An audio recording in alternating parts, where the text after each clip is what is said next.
67 కోట్ల మంది వానరులు మహావీరులైనటువంటి వారు రామలక్ష్మణులతో కలిపి పడిపోయాడు. ఒక్క వానరుడు యుద్ధభూమిలో లేచి తిరుగుతున్నవాడు లేడు. ఇంద్రజిత్ శక్తి తెలుసు కాబట్టి విభీషణుడు వెళ్ళిపోయాడు, దొరకలేదు.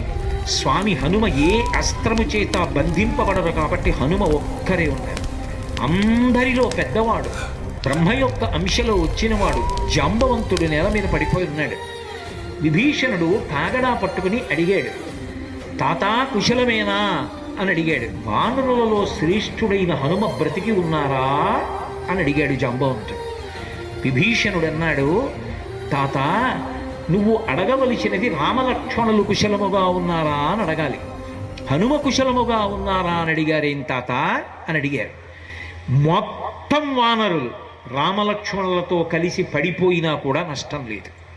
హనుమ ఒక్కరు బ్రతికి ఉంటే మళ్ళీ అందరూ బ్రతుకుతారు.